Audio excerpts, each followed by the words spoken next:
Bismillahirrahmanirrahim. Bismillahirrahmanirrahim. Assalamualaikum warahmatullahi wabarakatuh. Waalaikumsalam warahmatullahi wabarakatuh. Alhamdulillah nahmaduhu wa nasta'inuhu wa nastaghfiruh wa na'udzu billahi min shururi anfusina wa min sayyiati a'malina. Man yahdihillahu fala mudilla lahu wa man yudlil fala hadiya lahu. Asyhadu an la ilaha illallah wahdahu la syarika lahu wa asyhadu anna Muhammadan abduhu wa rasuluhu la nabiyya ba'dahu.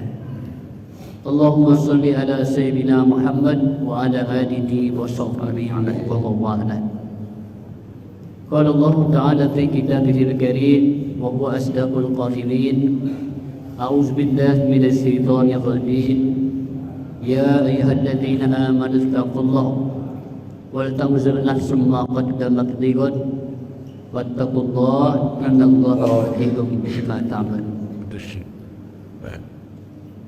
وقال أيضا في آية أخرى وإذ تأذن ربكم لئن شكرتم لأزيدنكم ولئن كفرتم إن عذابي لشديد. وقال رسول الله صلى الله عليه وسلم من سلك طريقا يلتمس له فيه علما سهل الله له طريقا إلى الجنة.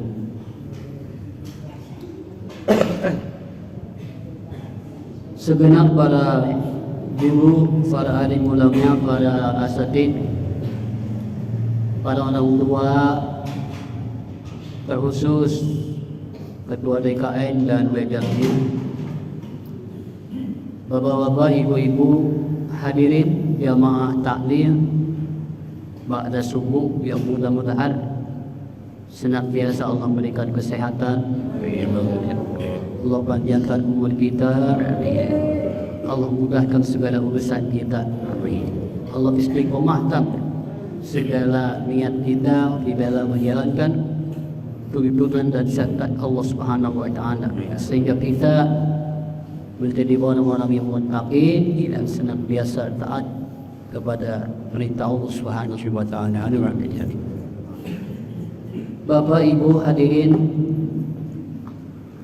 jamaah taklim yang berbahagia. Pertama kita bersyukur kepada Allah karena pada pagi hari ini kita bisa hadir menjalankan kewajiban kita bagi hamba Allah, yakni melaksanakan ibadah sholat berjamaah, utamanya sholat subuh, diikuti dengan pengajian ba'da subuh. Maka kata Rasulullah,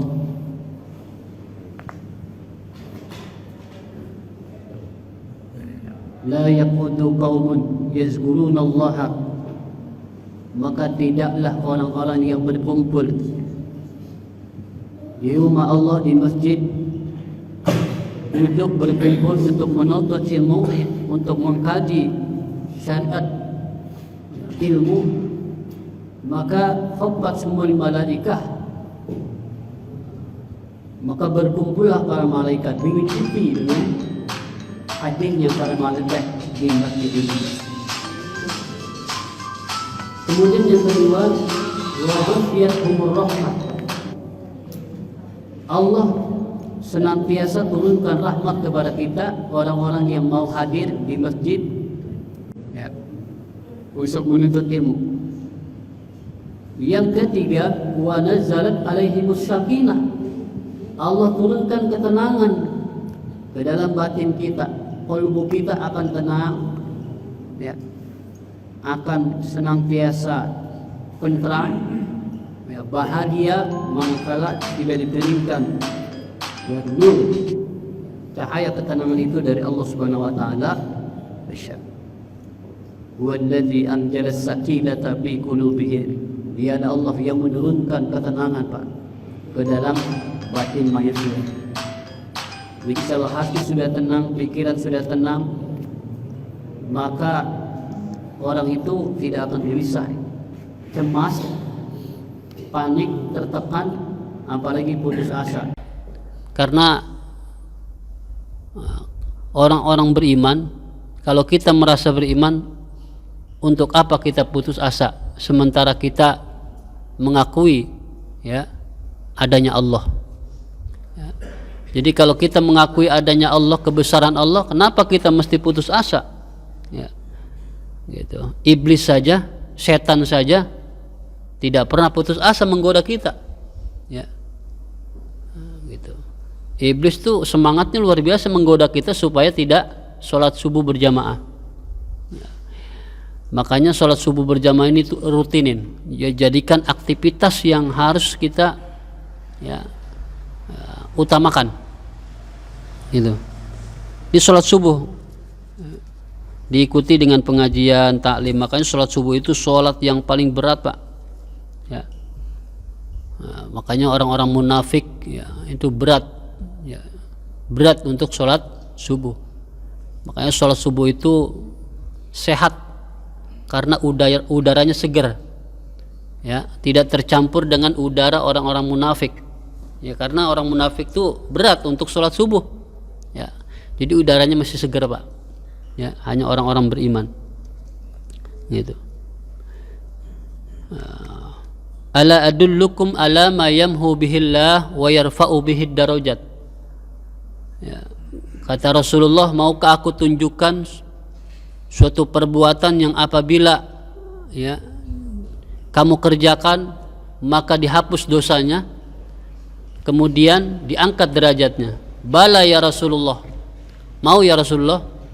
Apa itu? Isba'ul wudu ala makarihi. Sempurnakan wudu. Ya.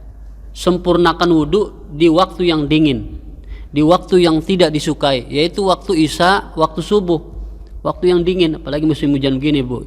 Ya, masya Allah, bawaannya pengen tidur baik, isya udah ngantuk, ya. Nah, apalagi temen udah datang, ayo begadang begitu. Malam minggu lagi, ya, subuhnya ya kajian lupa. Isba'ul wudu, sempurnakan wudu. Ya. Nah, wudu itu harus sempurna, nggak boleh acak-acakan. Ya. Kalau wudunya sempurna, rapi, insya Allah sholatnya menghantarkan kepada kerapihan. Ya. Maka sebelum kita pelajari sholat, ya, pelajari tentang wudu, ya, harus rapih. Itu tidak hanya sekedar wudu. Nah, kalau wudunya rapi, itu akan melahirkan satu energi, Pak. Orang kalau wudunya rapi melahirkan satu energi, kekuatan di dalam tubuh kita. Ya. Beda kalau orang ya asal sekedar nyuci gitu ya, nyuci enggak melahirkan satu ya ruh gitu ya. Ruh pahala gitu. Ya, energi kekuatan di dalam wudu. Makanya orang-orang berwudu yang istiqamah itu melahirkan suatu kekuatan, suatu energi. Ya. Makanya rutinin wudu. Makanya ya, tenang dia. Kenapa? Karena dari wudu itu rontok, Pak, dosa-dosa kita, Pak. Ya, melalui jari-jari ini rontok. Nah, kalau dosa udah rontok, bersih. Ya, makanya salah satu cara membersihkan dosa-dosa kecil adalah banyakin berwudu. Ya. Jangan banyakin utang, ya, ini salah. Jadi banyakin wudu, gitu. Apalagi di musim dingin seperti ini, subuh, ya, alhamdulillah nih, ya, makin hari ya, makin bertambah jamaah kita, gitu. Anak-anaknya juga bertambah nih, ya. Tapi alhamdulillah tenang. Ini tenangnya karena ngantuk apa gimana anak-anak nih, ya. Alhamdulillah tong ya. Gitu. Baik. Jadi itu yang kedua, wa kasratul khuta ya, ilal masajid. Perbanyak melangkah ke masjid. Ya, itu salah satu perbuatan yang akan diangkat derajat. Perbanyak melangkah ke masjid. Ya. Apalagi kita bertetangga dengan masjid, ya Allah, ya. Dosa kalau kita bertetangga dengan masjid, nggak mau ke masjid, ya, gitu. Jadi ayo kita hidupkan masjid.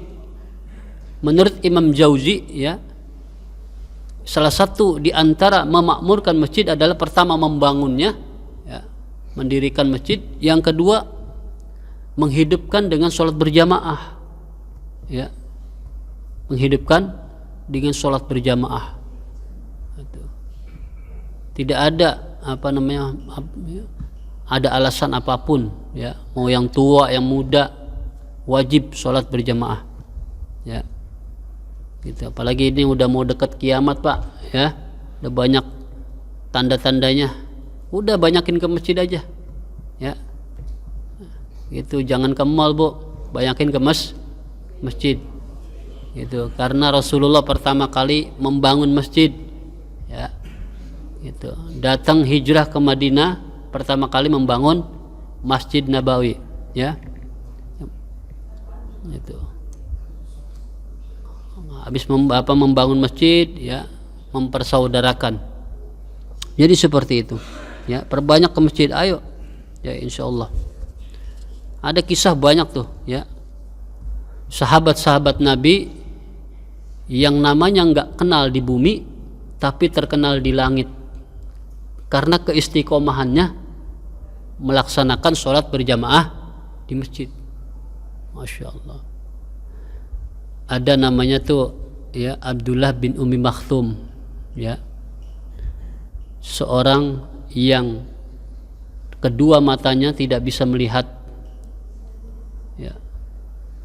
Dia minta keringanan untuk tidak sholat di masjid karena orang yang menuntunnya sudah tidak ada, ya. Bahkan jaraknya dari rumah ke masjid itu jauh sekali. Minta di rumahnya itu dekat masjid, ya, gitu. Minta rumahnya dekat masjid. Hal sami'tan nida, apakah kamu masih mendengar suara azan? Sami'tu ya Rasulullah, saya masih mendengar suara azan. Oh, kalau begitu tetap ke masjid, tidak ada keringanan, ya. Rumahmu jauh dari masjid, ya, itu dihitung makin banyak pahala dari melangkah ke masjid, dihitung pahala berlipat-lipat, gitu, ya. Makanya yang jauh dari masjid itu bersyukur, Pak, ya, bersyukur, Bu, ya. Dari rumah jauh nih misalnya, ya, dari pasar gitu, mari, wah, ini pahalanya makin banyak. Tapi jangan pada kabur semua, ya, makin jauh dari masjid, ya. Ya, begitu, ya. Jadi perbanyak ke masjid. Bapak Ibu hadirin rahimakumullah, ini sekedar motivasi, mudah-mudahan kita selalu istiqomah di dalam menjalankan kewajiban kita sebagai hamba-hamba Allah yang membutuhkan ilmu. Maka ilmu ini penting. Pada pertemuan kali ini kita akan membahas satu tema yang menarik, yaitu mengenai tentang Quran surat Al-Lail, ya. Ibu-ibu sering baca, ya, kita baca dulu, ya, bersama-sama. Bismillahirrahmanirrahim. Wal-laili idza yaghsha wan-nahari idza tajalla wa ma khalaqad dzakara wal-unsa inna sa'yakum lasyatta fa amma man a'ta wattaqa وصدق بالحسنى فسنيسره لليسرى وأما من بخل واستغنى وكذب بالحسنى فسنيسره للعسرى وما يغني عنه ماله إذا تردى إن علينا للهدى وإن لنا للآخرة والأولى فأنذرتكم نارا تلظى لا يصلاها إلا الأشقى الذي كذب وتولى وسيجنبها الأتقى الذي يؤتي ماله يتزكى وما لأحد عنده من نعمة تجزى إلا ابتغاء وجه ربه الأعلى ولسوف يرضى. Alhamdulillah. Jadi alhamdulillah ya, sudah kita baca, berarti kita sudah tadarusan Quran surat Al-Lail.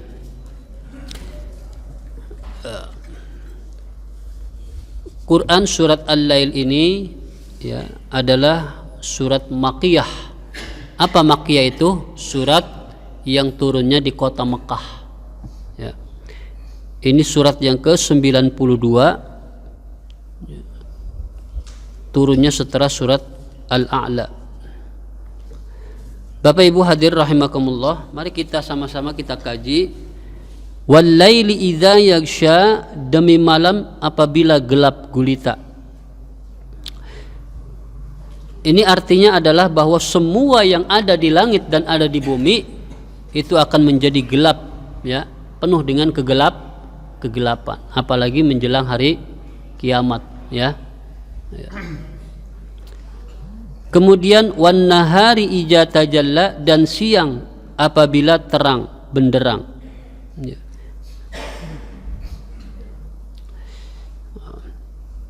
Wan nahari idza tajalla, apabila siang menjadi terang benderang. Ini menunjukkan, ya, menampilkan dirinya, ya, bahwa siang menjadi tempatnya kita bekerja, ya, beraktivitas. Malam tempatnya kita istirahat, ya, gitu. Jangan terbalik, ya. Malam, ya, waktunya istirahat, kerja banting tulang, paras keringat, nggak ngaso-ngaso, ya. Siangnya bertidur. Nah, padahal malam itu, ya, tempat kita istirahat, ya, gitu, istirahat. Maka di malam itu tempat yang sangat khusyuk, ya, untuk kita mendekatkan diri taqarrub kepada Allah, ya, suasana yang hening, ya. Maka ibadah di waktu malam itu sangat khusyuk, ya, ngena gitu. Misalnya Bapak jam 10, jam 11, ya, sholat sunnah, nah, di waktu malam itu beda suasananya dengan di waktu siang hari, gitu. Maka di malam ini, ya, malam tempat di mana kalau kita beribadah akan melahirkan suatu ketenangan, kehusyuan, begitu, ya. Maka manfaatkan malam itu sebagai taqarrub, mendekatkan diri kepada Allah, gitu. Jangan pada maksiat, ya. Hadirin jamaah taklim yang berbahagia.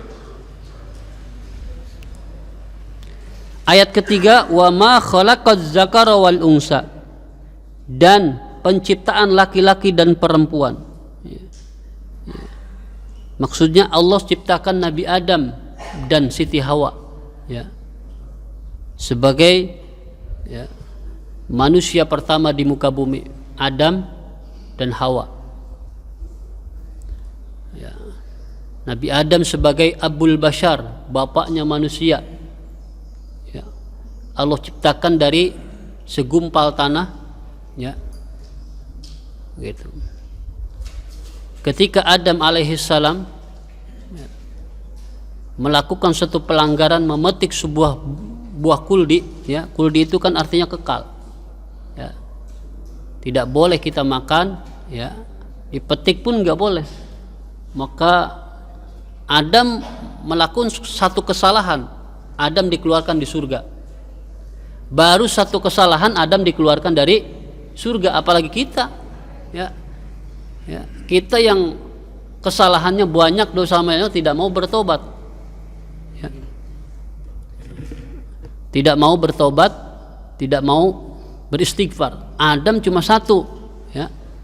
Ya. Tobatnya 40 tahun. Ya. Melakukan satu kesalahan, tobatnya 40 tahun baru diterima, Pak. Itu pun dikeluarkan dari surga, terpisah dengan Siti Hawa. Ya, Siti Hawa adanya di Jeddah, ya. Nabi Adam di India.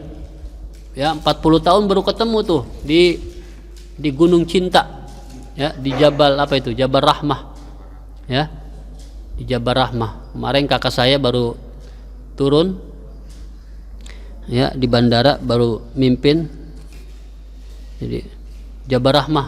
Ya, cuma sekarang nggak bisa naik karena lagi ditutup. Nah, ada perbaikan. Adam di India, Siti Hawa di Jeddah. Bertemulah selama 40 tahun, ya. Itu nenek, ya, nenek moyang kita, Adam dan Hawa. Baru satu kesalahan, ya. Maka Allah ciptakan laki-laki dan perempuan, ya. Untuk apa Allah ciptakan laki dan perempuan? Ya. Untuk melahirkan satu mawaddah warahmah, ketenangan. Ya. Karena secara fitrah laki-laki butuh dengan perempuan, perempuan pun butuh dengan laki-laki. Maka Allah ciptakan laki-laki dan perempuan itu sebagai anugerah, ya, anugerah hidup supaya saling melengkapi. Bahwa di dalam diri laki-laki ada kelebihan, bahkan pada perempuan juga memiliki keunggulan. Maka oleh karena itu Allah hadirkan yang namanya syariat pernikahan supaya melahirkan kesempurnaan.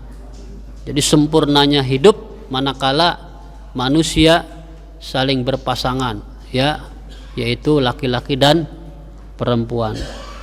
Dari laki-laki dan perempuan diikat oleh pernikahan, maka ya manusia akan berkembang biak menjadi umat, ya, yang wasatan wahidah, umat yang satu, ya, umat yang kuat. Hadirin kaum muslimin jamaah taklim yang berbahagia.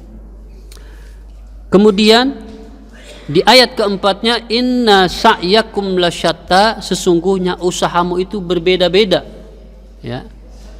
Maksudnya bahwa setiap manusia itu, ya, diperintahkan oleh Islam, ya, untuk bekerja, ya. Sesungguhnya usahamu itu berbeda-beda, beraneka macam, ya. Ya. Ada manusia yang bekerja beramal untuk tujuannya surga, ada yang tujuannya neraka. Maksud dari ayat keempat ini bahwa sesungguhnya usahamu itu berbeda-beda, macam-macam. Ada yang tujuannya ke surga, ada, ya. Ya, ada yang tujuannya ke neraka. Itu. Nah, kita diperintahkan untuk bekerja yang tujuannya, ya, adalah meraih surganya Allah. Gitu. Bekerja, ya, beramal soleh itu di dalam Islam dianjurkan, Pak, Bu. Nggak boleh kita berpangku tangan meminta jikalau andai kata menunggu datangnya dari langit, ya. Padahal kata Nabi, al yadul ulya khairun minal yadis sufla, ya.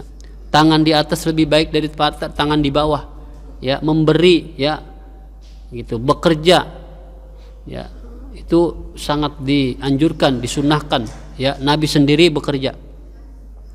Tidak boleh kita minta-minta. Bahkan orang yang suka minta-minta nanti kelak di yaumil qiyamah, ya, dia punya badan tapi nggak punya muka tanpa daging, artinya tengkorak doang, ya, nggak punya malu, begitu. Bekerja,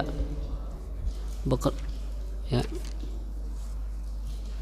Nah, maka bekerjalah, ya, karena dari bekerja itu banyak sekali, ya, pahala yang kita dapatkan, ya. Ada orang yang, ya, kita kan dikasih waktu banyak, Pak, ya, 24 jam dalam sehari, ya. Dari 24 jam itu apakah kita sukses atau gagal? Ya. Maka ada yang dikasih waktu 24 jam dia mampu melahirkan 1000 produktivitas. Misalnya dari 24 jam ini ada yang bisa ngatur ya ratusan perusahaan, ya karyawannya banyak nih, bisa diatur, ya di manage, diolah, ya dikelola dengan baik, ya gitu. Punya toko banyak, ya manajemennya bagus, ya melahirkan banyak produksi, ya jadilah orang yang memiliki sumber daya yang bagus, ya gitu. Maka ini penting. Ada juga yang dikasih waktu 24 jam dia hanya sanggup melahirkan 100, ya 50, 10, bahkan ada yang melahirkan 1 produktivitas, cuma 1, ya. Berarti ini tergantung bagaimana kita memanfaatkan waktu, Pak, ya. Ada yang dikasih 24 jam, ya dia tidak bisa menghasilkan apa-apa, ya berarti kehidupannya dari 24 jam itu hanya dihabiskan untuk urusan makan perut, ya makan, ya tidur lagi, merem, bener, ya makan tidur udah. Nah, tidak ada aktivitas untuk bekerja, beramal soleh, ya bersilaturahim. Nah ini berarti rugi. Nah termasuk hari ini kita kumpul, ini berarti manfaat waktu kita untuk menuntut ilmu, bersilaturahim. Berarti kita melahirkan suatu produktivitas ini, ya pagi ini kita bisa melahirkan suatu produktivitas, yaitu amaliyah, ya, mendapatkan ilmu-ilmu, ya kajian-kajian dari guru-guru kita. Nah, berarti kita mendapatkan satu energi yang bagus, ya positif. Nah, berarti waktu kita manfaat nih, dari tadi tuh jam 4 kita udah bangun, ya udah istighfar, udah sholat berjamaah, terus kajian, ya apalagi ntar habis ini nyarap, mantep bener, ya lah coba itu, ya makanya makin luar biasa, ya kajian subuh, ya agak rugi dah, ya pokoknya kalau hadir untuk ngaji kagak rugi, ya gitu. Pulang ngaji, ya habis ngaji disarapin, ya habis itu sholat duha dah, sholat isyraq, ya luar biasa. Jadi bekerja, ya. Kemudian fa'amma man a'ta wattaqa, adapun orang-orang yang memberikan hartanya di jalan Allah dan bertakwa, ini artinya kita disuruh, ya diperintahkan oleh Allah untuk berinfak, ya bersedekah. Dalam ayat ini Allah perintahkan kita untuk sedekah, Pak, banyakin berinfak, ya wa ma anfaqtum min syai'in fahuwa yukhlifuh, apapun yang kita infakkan, kita sedekahkan, maka akan diganti oleh Allah, ya apa aja. Misalnya mau infak ke masjid nih, ya berupa semen, ya Allah ganti nanti jadi 10 semen, ya bisa kebangun dah, ya kandang ayam, ya atau apa gitu, ya pokoknya kipas angin nih, ya ada yang rusak, kita berinfak, ya keramik boleh, ya semeter 2 meter, ya apa aja yang kita infakkan, wa ma anfaqtum min syai'in fahuwa yukhlifu, diganti, Pak, akan diganti yang berlipat ganda, gitu, ya lagi-lagi kalau kita yakin. Kalau nggak yakin mah ya nggak diganti. Allah kan tergantung bagaimana prasangka hambanya. Kalau hambanya udah berprasangka buruk, ya kayaknya nggak diganti nih, ya lah masih begini baik nih, ya duit nggak nambah-nambah. Nah berarti kita sudah bersuujon, ya berburuk sangka sama Allah. Tapi kalau kita yakin, bismillah, ya kita sedekah semen, maka insya Allah tuh, ya tahun depan kita udah bangun rumah, ya masya Allah, ya jadi berinfak, Pak, apalagi di zaman sekarang, ya itu udah enak, ya tinggal transfer ya, gitu. Maka butuh nih kita masjid ya, Al Furqan nih ya. Ini masya Allah ya, banyak sekali pekerjaan rumah nih Al Furqan. Ayo kita bareng-bareng kita keluarkan infak kita, ya, gitu. Insya Allah setiap apa yang kita gerakan tubuh kita, ya, maka akan menjadi saksi Pak. Ya, kita pernah gotong, kita pernah manggul semen, kita pernah ngaduk, ya, itu akan dicatat Pak. Ya, tangan ini akan jadi saksi. Ya, ini pernah ngaduk semen nih, ya, di masjid Al Furqan. Ya, badan kena ya blok-blok, kena lumpur, ya, hujan-hujan. Ya, maka itu akan menjadi saksi Pak. Gitu.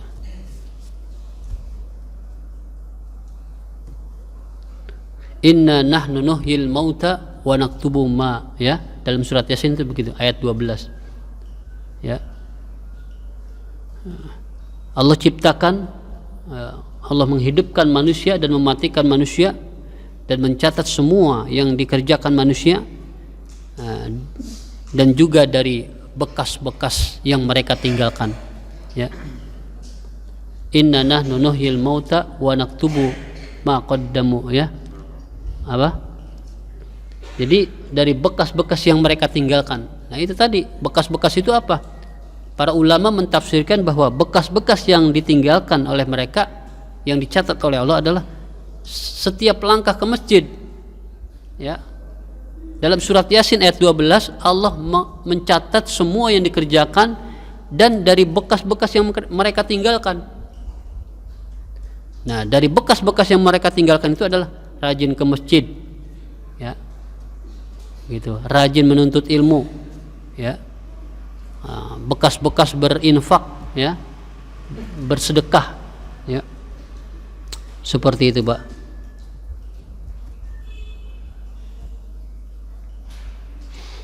Baik, kemudian ayat yang ke-6-nya, ya, wasaddaqa bil husna, dan membenarkan terhadap kebaikan, ya,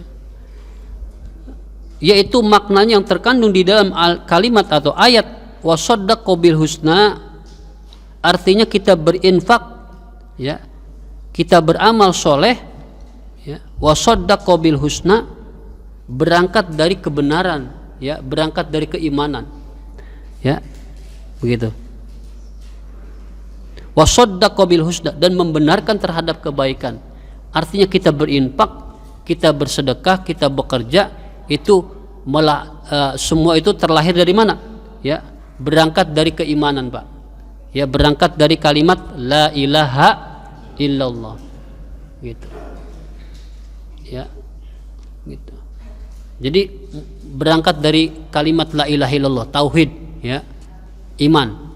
Jadi kita berinfak, ya, itu harus dari iman, dari kalimat tauhid, ya, betul-betul hanya mengharap karena Allah. Fasanu yassiruhu lil yusra, ya, maka akan kami permudah dia pada kemudahan. Apa itu permudah daripada kemudahan? Yaitu surga, akan mendapatkan balasan surga. Fasanu yassiruhu lil yusra, maka akan kami permudah untuk masuk ke dalam surganya Allah Subhanahu wa taala orang-orang yang senantiasa berinfak.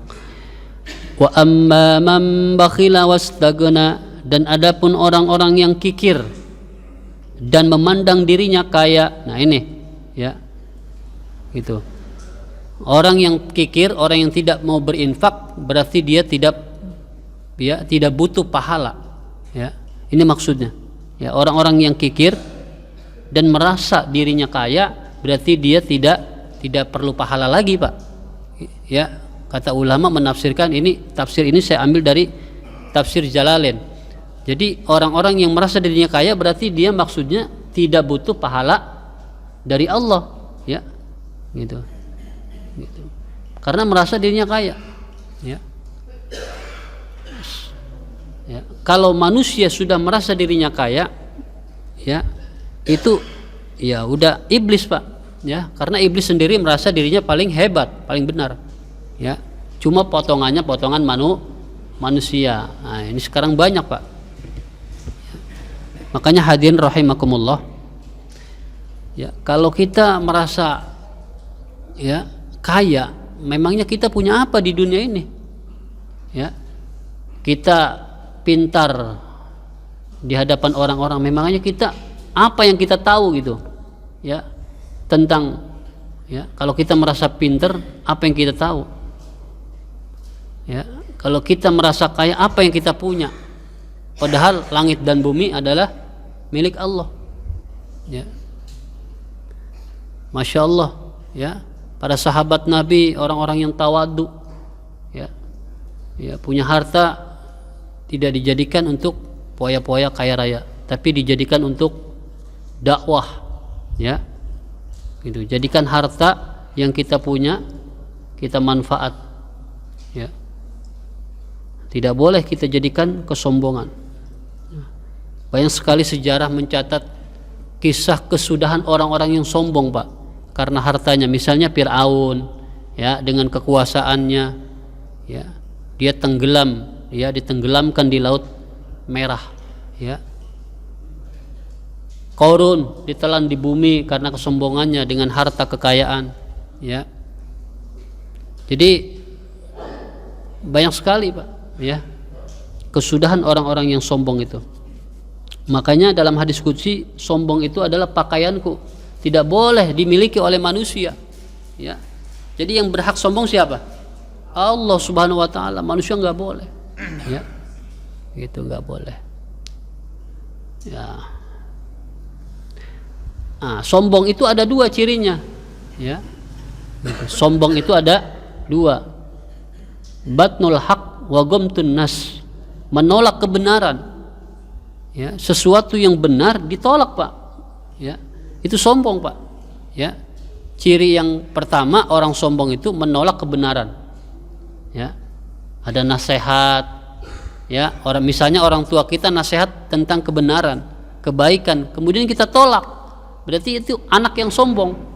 Ya, guru memerintahkan kebenaran, ya, lalu dia tolak, maka berarti orang itu sombong. Ya, murid itu sombong. Ya. Jadi setiap kebenaran yang datang ke telinga kita kemudian kita tolak, maka berarti kita sombong, Pak. Ya. Ada peraturan, ya. Ya. Ada undang-undang memerintahkan kita untuk menegakkan kebenaran, keadilan. Kemudian kita tolak, maka berarti kita sombong. Ya. Yang kedua, wa ghamtun nas, ciri orang sombong adalah dia, ya, merendahkan orang lain. Makanya orang yang suka merendahkan orang lain itu orang sombong, ya.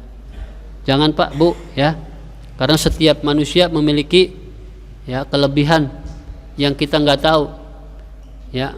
Mungkin dia pakir ilmu, tapi dia bisa naik ke atas, ya, tiang listrik, ya. Dia pandai merakit ya, kabel-kabel, ya. Ada yang bisa bangun jalan, ya, macam-macam. Kita pasti butuh orang-orang seperti itu, ya. Kita, ya, kadang-kadang kita kaya dengan harta tapi nggak bisa manggul, ya. Hanya orang-orang yang susah yang bisa manggul, kan begitu, ya. Pasti kita butuh orang-orang begitu, ya, ya. Artinya, ya, wa ghamtun nas, nggak boleh kita merendahkan orang lain, ya. Apa bisa itu dia jadi, ya, jadi DKM, lah baru kita terpilih, ya. Udah merendahkan, nggak boleh. Ada, Pak, ya, ketidaksenangan kita terhadap kesepakatan, lalu kita ucapkan, apa bisa dia itu ngurusin itu tuh, ya, apa dia bisa jadi kepala sekolah. Nah, berarti kita sudah merendahkan orang, nggak boleh, ya. Nggak boleh, jalanin aja, biarin, ya, gitu.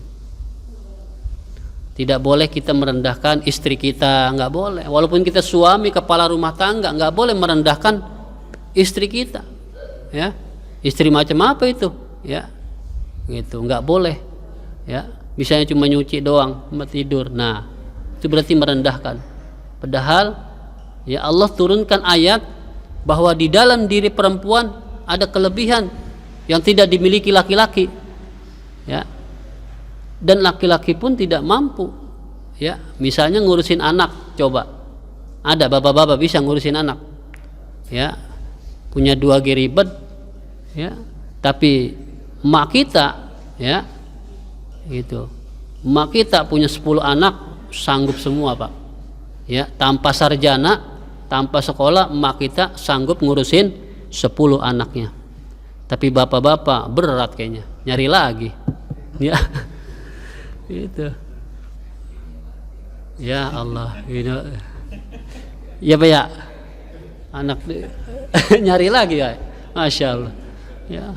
Jadi nggak boleh kita merendahkan orang lain, ya. Istri merendahkan suami walaupun istrinya udah sarjana PNS misalnya gitu, nggak boleh, ya. Ini banyak kasus, Pak, ya. Istrinya makin kaya, sukses bisnisnya, ya, pinter, ya, suaminya tukang becak misalnya, lah direndahin, nggak boleh, ya, nggak boleh, ya. Nah, ini udah akhir zaman, ya, gitu. Tidak boleh kita merendahkan, ya, anak didik kita, ya, tidak boleh. Tetangga kita, mari kita kerjasama, ya, kita kerjasama berbahu membahu, ya, gitu. Insya Allah kita rangkul orang-orang seperti itu. Makanya bagus, ya, DKM kita ini bagus merangkul orang-orang yang biasanya nggak ke masjid supaya ke masjid, nanti dia aktif, ya. Memang begitu dicari mah, ya, gitu. Insya Allah berkah, ya. Bapak-bapak, ibu-ibu hadirin yang berbahagia,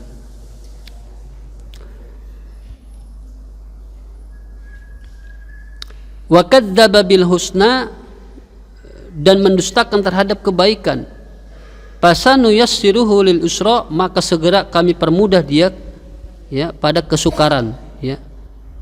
Kami permudah dia pada kesukaran, ya, yaitu neraka. Kebaikan yang tadi kemudahan adalah surga, kesukaran adalah neraka, maka orang itu akan mendapatkan kesukaran, ya, yaitu neraka. Wa ma yughni anhu maluhu, ya, wa ma yughni anhu maluhu, dan hartanya tidak berguna baginya apabila dia terjerumus. Wa ma itu bermakna nafi, ya, nafi. Nah, ada wa ma bermakna manusia yang tadi ayat pertama itu. Wa ma yughni, maknya itu bermakna nafi, yaitu tidak, ya, tidak berguna, ya, tidak berguna. Makanya di dalam kaidah usul fikih haram itu ada 3, ada nafi, ada nahi, ada waid, ya. Nahi itu kalimat langsung, ya. Jadi dalam kaidah usul fikih itu ada 3, haram itu ada 3, ada nahi, ada nafi, ada waid. Nahi ini adalah kalimat langsung, wala taqrabuz zina, jangan kamu dekati zina, itu kan langsung, ya, larangan, jangan kamu dekati zina. Kemudian yang kedua ada nafi, larangan tidak langsung, contohnya la yuhibbullah jahra, ya, Allah tidak menyukai ucapan yang buruk, nah, yang diucapkan oleh manusia, ya, kecuali orang-orang yang teraniaya. Jadi ini kalimat yang tidak langsung, Allah tidak suka terhadap ucapan yang buruk. Ucapan buruk itu apa sih, ya, ucapan yang buruk Allah tidak suka. Ini kalimat yang tidak langsung. Kalau tadi wala taqrabuz zina, jangan dekati zina, nah, itu larangan, ya. Yang ketiga adalah wa'id, ancaman keras. Man ghasya falaysa minna, barang siapa yang menipu maka bukanlah umatku. Ini ancaman. Siapa aja yang menipu, baik nipu rakyat, ya, gitu. Siapapun yang menipu, ya, nipu teman, ya, maka falaysa minna, dia bukan umatku, bukan golongan kami, kata Rasulullah. Ini berarti wa'id, ya, larangan. Tetapi apa namanya, sedangkan atarku, ya, yang ditinggalkan itu termasuk tidak masuk kategori haram. Atarku yang ditinggalkan, ya, gitu. Bukan berarti yang tidak dikerjakan Nabi, yang tidak dikerjakan Nabi atau perbuatan yang ditinggalkan Nabi haram, ya, bid'ah. Nah, itu kan banyak begitu, ya. Ya, atarku tidak masuk ke dalam kategori haram. Atarku itu sesuatu yang ditinggalkan, sesuatu yang tidak dikerjakan Nabi. Ya, kalau sesuatu yang tidak dikerjakan Nabi tidak berarti, ya, kalimatnya haram, ya, begitu. Ini kaidah usul fikih, ya. Jadi hadirin kaum muslimin, jamaah taklim yang berbahagia, inna alaina lal huda, sesungguhnya kamilah yang memberi petunjuk, ya. Apa petunjuk itu? Berupa hidayah, ya, berupa hidayah, dan juga ada yang, ya, kamilah yang memberi petunjuk. Inna alaina lal huda, petunjuk, ada hidayah, ada kesesatan, tinggal kita milih, ya. Jadi pada ayat ini, pada surat ini, ya, kesimpulannya adalah pertama, kita harus banyak berinfak, beramal soleh, ya, jauhi perbuatan syirik, ya, jauhi perbuatan yang menyekutukan Allah. Mari tingkatkan tauhid, ya, tauhid, ya, untuk senantiasa beramal soleh, ya, agar kita diterima oleh Allah Subhanahu wa taala. Baik Bapak Ibu hadirin rahimakumullah, saya kira cukup, ya, pembahasan surat Al-Lail ini, bahwa kita diperintahkan untuk senantiasa beramal soleh, bekerja, ya, bekerja dan jauhi perbuatan-perbuatan sombong, ya, perbuatan syirik, ya, dan lain sebagainya. Mari kita tingkatkan ibadah dan bekerja kepada Allah Subhanahu wa taala. Itu saja yang saya sampaikan, mudah-mudahan bermanfaat. Terima kasih. Mari kita tutup dengan pembacaan kafaratul majlis. Subhanaka Allahumma wa bihamdika asyhadu an la ilaha illa anta astaghfiruka wa atubu ilaik. Assalamualaikum warahmatullahi wabarakatuh.